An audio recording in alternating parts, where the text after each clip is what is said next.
ترامپ رئیس جمهور آمریکا کل آتش بس رو نه در زاهیه কূটনৈতিক আলোচনার দরজা এখনো পুরোপুরি বন্ধ হয়নি, তবে পর্দার আড়ালে এমন বার্তা দেওয়া হয়েছে যা মধ্যপ্রাচ্যের চলমান উত্তেজনাকে নতুন মাত্রা দিতে পারে। আর সেই বার্তাই এবার সরাসরি জানিয়ে দিল তেহরান। ইরানের পার্লামেন্টের স্পিকার ও দেশটির অন্যতম প্রধান আলোচক মোহাম্মদ বাঘির গালিবাফ বলেছেন, যুক্তরাষ্ট্রের সঙ্গে চলমান বিরোধ কখনোই ইরানের আত্মসমর্পণের মাধ্যমে শেষ হবে না। একই সঙ্গে তিনি সতর্ক করে বলেছেন, ওয়াশিংটন যদি সমঝোতা স্মারক MOU থেকে সরে আসে তাহলে তেহরান সর্বাত্মক আত্মরক্ষার জন্য সম্পূর্ণ প্রস্তুত।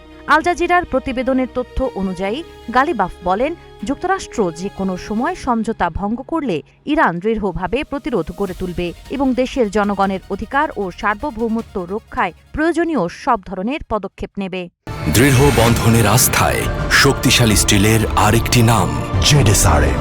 তিনি আরও বলেন, যুদ্ধের অবসান অবশ্যই আন্তর্জাতিক সম্প্রদায়ের অগ্রাধিকার হওয়া উচিত, তবে সেই শান্তি কোনোভাবেই ইরানের আত্মসমর্পণের বিনিময়ে আসবে না।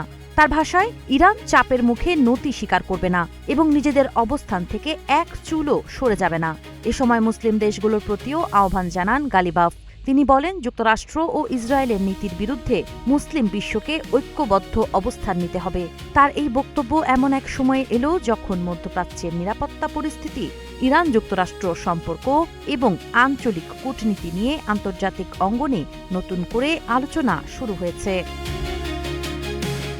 সাবা খান, নাগরিক প্রতিদিন।